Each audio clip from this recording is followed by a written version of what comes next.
అహ్మదాబాద్లో జరిగిన air India విమాన ప్రమాదం ఎన్నో కుటుంబాల్లో తీవ్ర విషాదాన్ని నింపింది.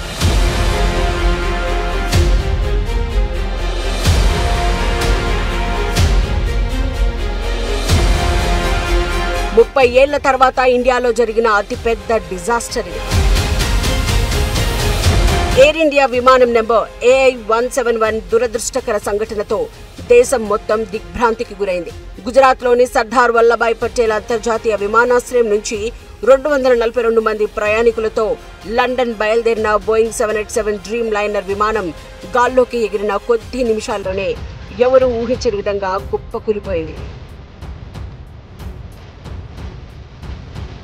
అహ్మదాబాద్లోని మేఘాని నగర్ ఏరియాలో ఉన్న బీజే మెడికల్ కాలేజ్ డార్మెటరీలో మెడికల్ స్టూడెంట్స్ లంచ్ చేస్తుండగా ఈ ఫ్లైట్ క్రాష్ అయింది. ఘోర ప్రమాదానికి గురైన విమానం దాదాపు 1,25,000 లీటర్ల ఫ్యూయల్ ను తీసుకెళ్తోంది. ఈ ఇంధనం మండుతున్న కారణంగా విమానంలో ఉష్ణోగ్రత అధికంగా ఉంది. అందువల్ల ఈ ఫ్లైట్ క్రాష్ లో ఎవరిని రక్షించడం సాధ్యం కాలేదు. ఈ ప్రమాదంలో 279 మంది ప్రాణాలు కోల్పోయారు. మరణించిన వారిలో గుజరాత్ మాజీ సీఎం విజయ్ రూపానీ కూడా ఉన్నారు.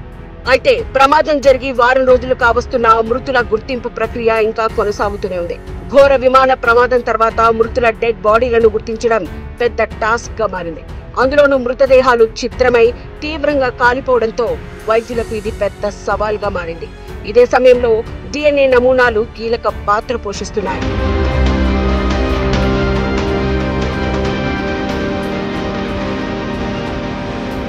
మృతుల ఎముకలలోని కణజాలం నుంచి DNA నమూనాలను సేకరించి పరీక్షలు నిర్వహిస్తున్నారు.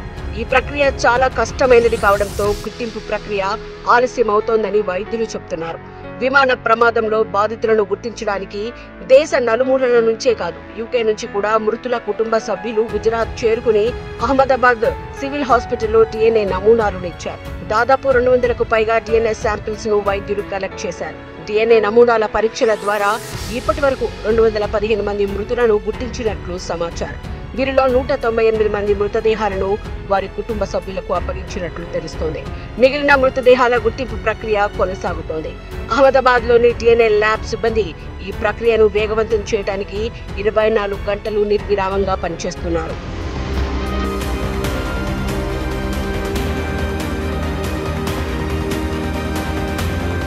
ఒకేలాంటి కవలల్లో తప్ప ప్రతి వ్యక్తికి శరీరంలోని ప్రతి కణంలో ప్రత్యేకమైన DNA ఉంటుంది. DNA గుర్తింపు అనేది మానవ అవశేషాలను గుర్తించడానికి ఒక బెస్ట్ ఆప్షన్. ఎముకలు, పళ్ళు, టిష్యూల నుంచి ఈ DNA శాంపిల్స్ ను ఎక్స్ట్రాక్ట్ చేస్తారు. మరి ముఖ్యంగా అగ్ని ప్రమాదాలు, పేలుళ్లు జరిగిన సమయంలో సామూహిక మరణాలు చోటు చేసుకున్నప్పుడు ఈ DNA ప్రక్రియ ద్వారా మృతదేహాలను గుర్తించడం సులభమవుతుంది. ఒక వ్యక్తి మరణించిన వెంటనే వారి DNA క్షీణించడం ప్రారంభమవుతుంది.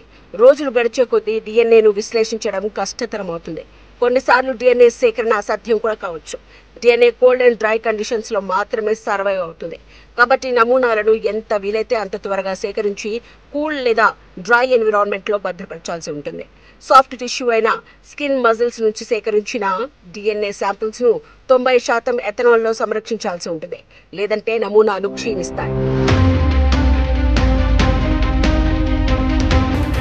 ఇక సేకరించిన DNA ఎవరికి చెందినదో గుర్తించడానికి వారి బంధువుల నుంచి రిఫరెన్స్ నమూనాలను సేకరిస్తారు. ఆ నమూనాలను RT-PCR మెషిన్ ద్వారా క్వాలిటీ, క్వాంటిటీని చెక్ చేస్తారు. DNA ఈ టెస్ట్ లో పాస్ అయితే మల్టిపుల్ కాపీలను డెవలప్ చేసి తర్వాతి పరీక్షలకు పంపిస్తారు. బాధితుల పర్సనల్ వస్తువుల నుంచి కూడా ఫోరెన్సిక్ టీమ్ DNA శాంపిల్స్ ను సేకరిస్తుంది. టూత్ బ్రష్, దువ్వెన, మెడికల్ రికార్డ్స్ ఆధారంగా కూడా మ్యాచ్ అయ్యే DNAను రికవర్ చేస్తారు. ఈ పద్ధతిని DNA ప్రొఫైలింగ్ అని అంటారు. ఈ విధానం ద్వారా బాధితులను స్పష్టంగా గుర్తించవచ్చు అంటున్నారు నిపుణులు. అంతేకాదు ఈ విధానం ద్వారా లీగల్ గా డెత్ సర్టిఫికెట్ కూడా లభిస్తుంది. DNA ద్వారా కేవలం బాధితులను గుర్తించడం మాత్రమే కాదు, ఫ్లైట్ క్రాష్ అయినప్పుడు వారు ఎక్కడ కూర్చున్నారు, వారికి ప్రమాదం జరిగే ముందు తర్వాత ఎలాంటి గాయాలయ్యాయో తెలుసుకోవచ్చు. ఈ ప్రక్రియకు కాస్త సమయం, వనరులు ఎక్కువైనప్పటికీ ఇదే అత్యంత విశ్వసనీయమైన పద్ధతి. ఫ్లైట్ డిజాస్టర్స్ అనంతరం ఈ పద్ధతి కీలకమైన చట్టపరమైన పాత్ర పోషిస్తోంది. సాధారణంగా విమాన ప్రమాదాల తర్వాత శిథిలాల నుంచి DNA నమూనాలను సేకరించడానికి 2 వారాల సమయం పడుతుంది. విషాదం జరిగిన పరిమాణంపై కూడా ఆధారపడి ఉంటుంది. సెప్టెంబర్ 11, 2001న న్యూయార్క్ లో జరిగిన దాడుల తర్వాత 3,000 మంది బాధితుల DNA నమూనాలను సేకరించడానికి వైద్యులకు దాదాపు 10 నెలల సమయం పట్టింది. ఇక లేటెస్ట్ అప్డేట్ ప్రకారం గుజరాత్ మాజీ ముఖ్యమంత్రి విజయ్ రూపానీ మృతదేహాన్ని ఈ DNA ద్వారానే గుర్తించారు. Air India flight project crash అయిన 3 రోజుల తర్వాత ఆయన డెడ్ బాడీని గుర్తించారు. ఇక లేటెస్ట్ రిపోర్ట్స్ ప్రకారం DNA పరీక్ష ద్వారా ఇప్పటి వరకు 215 మంది బాధితుల వివరాలను గుర్తించినట్లు తెలుస్తోంది.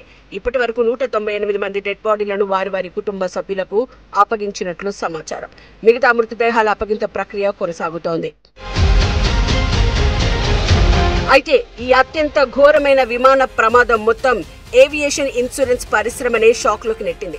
ఎందుకంటే ఇది దేశంలోనే అత్యంత ఖరీదైన క్లెయిమ్లలో ఒకటి.